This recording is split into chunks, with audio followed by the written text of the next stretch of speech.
Hello વિદ્યાર્થી મિત્રો, સ્વાગત છે તમારું ધી એક્ઝામ નૂબ ચેનલમાં. તો આજે ફરી લઈને આવ્યા છે આપણે ખૂબ મહત્ત્વના 20 કરંટ અફેર. તો આગળ વધીએ. 1.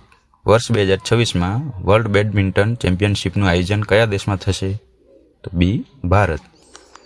તાજેતરમાં ચર્ચામાં રહેલ કાઝીરંગા નેશનલ પાર્ક કયા રાજ્યમાં આવેલું છે? તો અસમ. ભારતના પ્રથમ સમુદ્રયાન મિશન માટે કઈ સબમર્સિબલનો ઉપયોગ કરવામાં આવશે? બી. મત્સ્ય 6000. 4. ગુજરાતમાં નમો લક્ષ્મી યોજનાનો મુખ્ય ઉદ્દેશ્ય શું છે? તો બી. માધ્યમિક અને ઉચ્ચતર માધ્યમિક કન્યા શિક્ષણને પ્રોત્સાહન. 5. તાજેતરમાં કયા દેશને G7 સમિટ 2026ના યજમાન તરીકે પસંદ કરવામાં આવ્યો છે? તો બી. કેનેડા. 6. ભારતીય કોસ્ટગાર્ડ ICGના વર્તમાન ડાયરેક્ટર જનરલ કોણ છે? તો સી. એસ. પરમેશ ઓગસ્ટ 2024થી કાર્યભાર સંભાળ્યો છે. 7. ભારતમાં બનેલી પ્રથમ સેમી હાઈ સ્પીડ ટ્રેન કઈ છે? તો વંદે ભારત એક્સપ્રેસ. 8. વર્ષ 2025માં સરસ્વતી સન્માનથી કોને નવાજવામાં આવ્યા?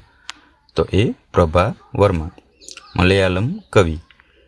9. ગુજરાતનું કયું શહેર વિશ્વનું સૌથી મોટું ઓફિસ બિલ્ડિંગ ધરાવે છે? તો બી. સુરત. 10.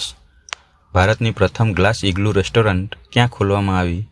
તો બી. ગુલમર્ગ, જે જમ્મુ કાશ્મીરમાં છે. 11. તાજેતરમાં ચર્ચામાં રહેલ ઓપરેશન અજય શાના માટે હતું? તો બી. ઇઝરાયલ હમાસ યુદ્ધ દરમિયાન ભારતીયોને પરત લાવવા માટે.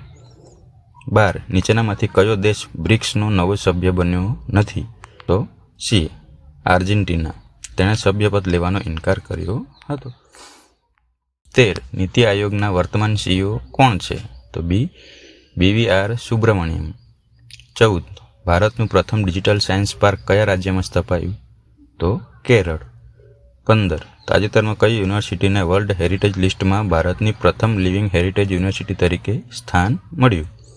તો બી. વિશ્વ ભારતી યુનિવર્સિટી. 16.